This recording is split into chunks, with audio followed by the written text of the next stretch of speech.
దివ్యవాణి TV ప్రేక్షకులందరికీ శుభోదయం. యేసుక్రీస్తు పరిశుద్ధ నామంలో ప్రియులారా, మీ అందరికీ స్వాగతం, సుస్వాగతం. గడిచిన కాలమంతా కంటికి రెప్పలా కాచుకున్న ఆ దేవాతి దేవునికి పూర్ణ హృదయంతో, పూర్ణ ఆత్మతో, పూర్ణ మనస్సుతో వందనాలు తెలియచేద్దాం. ఆ దేవుడు నమ్మదగినవాడు, విశ్వసనీయుడు. ప్రియులారా,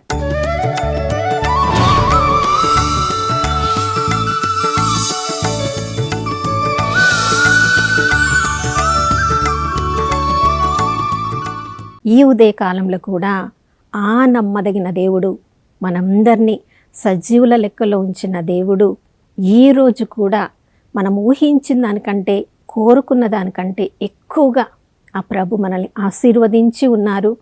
విశ్వాసపు కన్నులతో ఆ ఆశీర్వాదాలను మనం చూద్దాం. విశ్వాసంతో ఆ ఆశీర్వాదములను, వాగ్దానములను ఈ రోజంతా మన సొంతం చేసుకుందాం. నా ప్రియ సహోదర సహోదరి, మనందరి జీవితంలో ఏదో సాధించాలని, ఎక్కడెక్కడికో ఉన్నత శిఖరాలను చేరాలని, ఏదేదో గొప్ప పేరు ఈ లోకంలో తెచ్చుకోవాలని మనమందరము ప్రతిరోజు కూడా ప్రయాసపడుతూ ఉంటాం. చూడండి, ఈ లోకంలో ఈరోజు ఏదైనా ప్రయాణం మనం ఆరంభించాలనుకుంటే ఎక్కడికి చేరాలో, మన గమ్యం ఏంటో మనం ముందే నిర్ణయించుకొని ఉంటాం. ఏ ఏ దిశల్లో మనం ప్రయాణం చేస్తే అక్కడికి వెళ్ళగలమో మనం సరిచూసుకొని ఉంటాం. ఆ మార్గంలో వెళ్ళడానికి ఎవరైనా మనకి సరైన దారి చూపిస్తారా?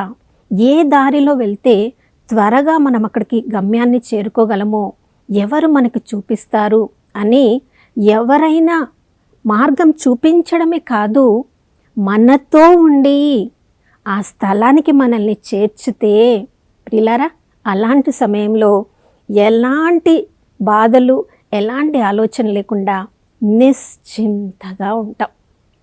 ప్రియులారా, ఒక్కరోజు ప్రయాణానికే ఎవరైనా మార్గదర్శిగా మనకు ఉండి, మనతో ఉండి ఆ గమ్యానికి మనల్ని చేర్చితే బాగుండును అని అనుకునే మనము, చూడండి, పరలోకపు తండ్రి దగ్గర నుంచి ఈ లోకంలోనికి ఒక ఉద్దేశము కొరకు మనం ఈ లోకంలో సృజింపబడినప్పుడు ఆ ఉద్దేశాన్ని ఎలా నెరవేర్చాలో, ఆ ఉద్దేశం తర్వాత తిరిగి ఆ పరలోకపు తండ్రి దగ్గరికి ఎలా చేరాలో మానవ మాతృలంగా మనకు అది తెలియదు ప్రియులారా. అది తెలుసుకోవడం కూడా అసాధ్యం. ఎందుకంటే పరలోకపు తండ్రి ఎక్కడ ఉన్నారో భౌతిక ఈ శరీరంతో ఆయనను మనం చూడలేం, ఆయన స్థలాన్ని కనుగోలేం. కానీ మన ఆత్మలో ఉన్న పరిశుద్ధాత్మ దేవుడు మాత్రమే యేసుప్రభు ఎక్కడి నుంచి వచ్చారో, యేసుప్రభు తిరిగి ఎక్కడికి వెళ్ళారో, యేసుప్రభు మనల్ని ఎక్కడికి రావాలని కోరుకుంటున్నారో సంపూర్ణ ఆ యొక్క విషయాన్ని మనకు తెలియజేసేది కేవలము పరిశుద్ధాత్మ దేవుడే.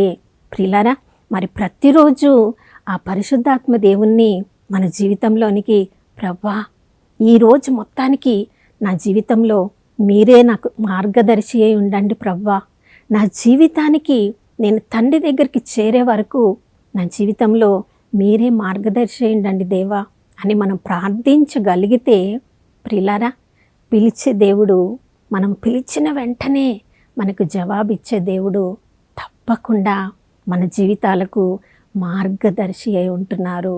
చూడండి, 48వ కీర్తన 14వ వచనంలో కీర్తనాకారుడు అంటున్నాడు, ఆ దేవుడు ఎల్లకాలము మనకు మార్గదర్శి అయి ఉండి మన జీవితాలను నడిపించును.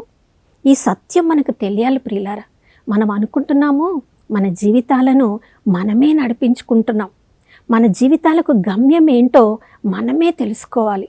మన జీవితంలో తీసుకున్న ప్రతి నిర్ణయం ప్రకారము ఆ నిర్ణయం సరైంది కాదో, కొన్నిసార్లు ఆ కలిగిన విచక్షణ కూడా సరైందో కాదో మనకు తెలియదు.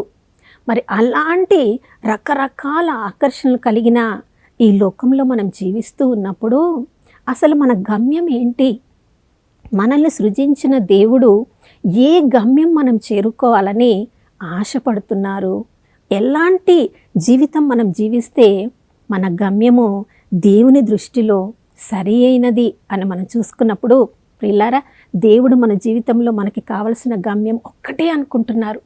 పరలోకపు తండ్రి ద్వారా సృజింపబడిన మనము మత్తయి సువార్త 5:48 మీ పరలోకపు తండ్రి పరిపూర్ణుడైనట్లు మీరును పరిపూర్ణులై ఉండుడు అని. ప్రియులారా, అది దేవుడు మనలో కనుగోవాలనుకుంటున్న గమ్యం. ఎప్పుడైతే ఈ గమ్యాన్ని చేరాలని మనం ఆశపడుతూ ఉంటామో అది మనంతటా మనకు సాధ్యం కాదు. పరలోకపు తండ్రిలాగా పరిపూర్ణంగా మనంతటా మనం మారలేము. కానీ ఎఫెసీయులకు రాసిన లేఖ 4:13 ప్రకారం ఎప్పుడైతే క్రీస్తును గూర్చిన జ్ఞానమును మనం కలిగి ఉంటామో, నా సొంత శక్తి నా బలము ద్వారా నేను తండ్రిలాగా మారలేను, కానీ ఆ ప్రభువునందలి విశ్వాసము ద్వారా మనము సంపూర్ణతలోనికి మార్చబడగలము. మనల్ని మనం మార్చుకోలేం ప్రియులారా. ఎంతవరకు క్రీస్తులో మనం విశ్వాసం కలిగి ఉంటామో, ఆ క్రీస్తు ప్రభుని గురించిన జ్ఞానాన్ని మనము ఇంకా ఎక్కువగా పొందుతూ ఉంటామో, ఆ క్రీస్తులో ఐక్యం కావాలని ఆశను కలిగి ఉండి ప్రతిరోజు దేవుని అనుగ్రహము ద్వారా, ఆ ప్రభు కృప ద్వారా మనల్ని మనం మార్చుకుంటూ ఉంటామో, ఆ క్రీస్తు ప్రభు సారూప్యంలోనికి, ఆ క్రీస్తుతో ఐక్యము ద్వారా ఆయన సంపూర్ణతలోనికి మనం కూడా చేరగలం. మనకు కావాలనుకున్న గమ్యము అది. ఈ లోకంతో మన గమ్యం అయిపోదు ప్రియులారా. ఈ లోకం తర్వాత మరొక లోకంలోనికి మనము ఎంటర్ కాబోతున్నాము, ప్రవేశించబోతున్నాము. కానీ ఎక్కడికి మనం ప్రవేశించబోతున్నామో అది పరిపూర్ణుడైన పరలోకపు తండ్రితో మనం చేరాలి. ఆ గమ్యాన్ని పెట్టుకోవాలి. మరి ఆ గమ్యాన్ని చేరాలంటే మన సొంత శక్తి మనకి సరిపోదు. ఒక దిశలో మనం ప్రయాణించాలంటే ఒక దిక్సూచి మనకి కావాలి ప్రియులారా. మరి పరలోకపు తండ్రిని చేరాలంటే మనకున్న మొట్టమొదటి దిక్సూచి యేసుక్రీస్తు ప్రభుల వారే స్వయంగా. ఎందుకంటే ఆదిలో ఉన్న దేవుడు, వాక్య రూపంలో వచ్చిన దేవుడు, మన చేతులలో బైబిల్ గ్రంథం వలె వాక్య రూపంలో ఉన్న దేవుడు ఎల్లప్పుడూ మనకు అందుబాటులో ఉన్నారు. ఆ ప్రభువే చెప్పారు, నేనే మార్గం, సత్యం, జీవం. నా ద్వారా తప్ప ఇక ఏ మార్గంలో కూడా ఎవ్వరు కూడా తండ్రిని చేరలేరు అని. అవును ప్రియులారా, ఎంత ఎక్కువగా ఆ ప్రభువుల్లో మనం దృష్టిని మనం పెడతామో, ఆ వాక్యాన్ని మనం ధ్యానిస్తామో, ఆ వాక్యం చూపించే దారిలో నడవడానికి ఏమేమి వదులుకోవాలో అది వదులుకోవడానికి ప్రయత్నిస్తామో. చూడండి, మన పాదములకు దీపమైన ఆ వాక్యము, మన త్రోవకు వెలుగైన ఆ వాక్యము మనల్ని సరైన దారిలో మనల్ని నడిపిస్తుంది. కీర్తనకారుడు 43వ కీర్తనలో కూడా చెప్తున్నాడు, ప్రభువా నీ యొక్క వాక్యాన్ని, నీ సత్యాన్ని, నీ జీవాన్ని నా మార్గంలో ఉంచయ్యా. సరైన దారిలో ఆ వాక్యమే నన్ను నడిపిస్తుంది. ప్రియులారా, వాక్యాన్ని అర్థం చేసుకోవడము, ఆ వాక్యం ప్రకారం జీవించడము మన సొంత శక్తితో మనము అది చెయ్యలేము. కానీ మన ఆత్మలో కుమ్మరింపబడిన పరిశుద్ధాత్మ ప్రేరేపణ ద్వారా వాక్యాన్ని మనము అర్థం చేసుకోగలము. యోహాను సువార్త 16వ మనం చదువుతున్నాం, మనకి సంపూర్ణ సత్యంలోనికి నడిపించే ఆ పరిశుద్ధాత్మ దేవుడు తన దగ్గర ఉన్నాయి అన్నీ కూడా యేసు ప్రభు నుండి స్వీకరించారు. యేసు ప్రభు ఏం చెప్తున్నారు, నేను తండ్రి దగ్గర నుంచి అన్నీ స్వీకరించి మీకు ఇస్తున్నాను. ఆ పరిశుద్ధాత్మ వచ్చినప్పుడు నా దగ్గర నుంచి తీసుకొని మీకు సంపూర్ణ సత్యంలోనికి నడిపిస్తారు.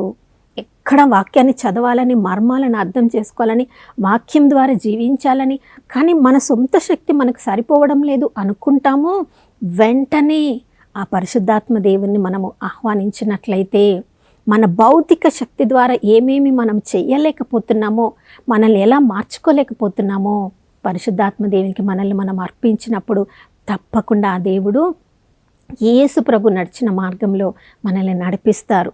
కావున ప్రియులారా, నేను ఇది సాధిస్తాను, అది సాధిస్తాను, యాకోబు రాసిన లేఖలో వాక్యంలో మనం చదువుతున్నాం. రేపు నేను ఇక్కడికి ప్రయాణానికి వెళ్తాను, ఈ గమ్యానికి నేను చేరుతాను, రేపు ఈరోజు ఒక్కరోజు ఈ లోకం ప్రకారం జీవిస్తాను, రేపటి నుంచి నా యేసు ప్రభు జీవించిన మార్గంలో జీవిస్తానని ఏమేమో ప్రణాళికలు, నిర్ణయాలు మనం వేసుకోవచ్చు. కానీ దేవుని చిత్తం ఉన్నప్పుడే, దేవుని అనుగ్రహము ఉంటేనే ఏదైనా మన జీవితంలో మనం సాధించగలము. అందుకనే ప్రతిరోజు చెప్పాలి, ప్రభువా నీ అనుగ్రహంలో, నీ చిత్తంలో, నీ శక్తి ద్వారా నీ వలె నేను ఎలా మారాలో నాకు నేర్పించండి ప్రభువా అని ప్రతిరోజు మనల్ని మనం ఆ దేవునికి సమర్పించుకోవాలి ప్రియులారా. చూడండి, కానీ మనకు దిక్సూచి ఉంది, మన గమ్యం ఏంటో తెలుసు, కానీ ఒకే ఒక్కరు ఆ పరలోకపు తండ్రి దగ్గర నుంచి ఈ లోకంలోనికి వచ్చారు, తిరిగి తన యొక్క జీవితంలో ఉద్దేశం ముగించుకొని పరలోకపు తండ్రి దగ్గరికి వెళ్ళారు. ఆయన ఎవరో కాదు, స్వయాన యేసుక్రీస్తు ప్రభుల వారు. ఆ ప్రభు ఒక్కరే మార్గదర్శి అయిన దేవుడు. ఆ ప్రభువు నడిచిన అడుగుజాడల్లో మనం నడవగలిగితే తప్పకుండా మన గమ్యము మనల్ని పరలోకానికి, పరలోకపు తండ్రి దగ్గరికి చేరుస్తుంది ప్రియులారా.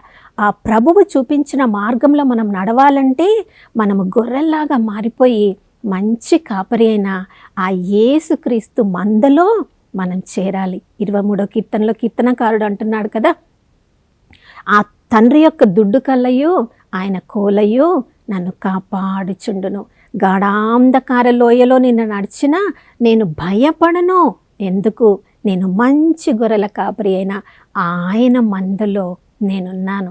ప్రతిరోజు నాకు ఏ అభిషేకం కావాలో ఆ ప్రభువే పొంగి పొర్లే పాత్రగా నన్ను మారుస్తాడు అని ప్రియులారా. చూడండి, ఈ లోకంలో మన దృష్టి ఆ ప్రభువు మీద, మనల్ని గమ్యాన్ని చేర్చి యేసుక్రీస్తు ప్రభుల వారి మీద మనం పెట్టగలిగితే మన ఆత్మలో మాట్లాడుతున్న, మన మనస్సాక్షి ద్వారా మాట్లాడుతున్న ఆ పరిశుద్ధాత్మ ప్రేరేపణలను మనం విధేయించగలిగితే తప్పకుండా మన గమ్యం ఈ లోకంలో దేవుని చిత్తం ప్రకారం పరిపూర్ణతను పొందగలము. యేసుక్రీస్తు ప్రభుతో ఐక్యమై పరలోకపు తండ్రిని చేరగలం. ప్రియులారా, మరి ఇలాంటి గమ్యాన్ని మనం కలిగి ఉండాలంటే ఆ ప్రభు కృప మనకు అవసరం. కాబట్టి మనం అందరం ప్రార్థించుకుందాం, ప్రభువా నా శక్తి ద్వారా, నా బలం ద్వారా ఈ లోకంలో నేను ఏదైనా గొప్ప పేరు సంపాదించుకోగలనేమో, కానీ పరలోకంలో మీలో నేను ఐక్యం కావాలంటే ప్రతిరోజు కూడా నన్ను మీకు సమర్పించుకునే కృపను అనుగ్రహించండి అని ప్రార్థించుకుందాం. నాతో కలిసి ప్రార్థించండి. పరిశుద్ధుడైన దేవానికి స్తోత్రములు తండ్రి.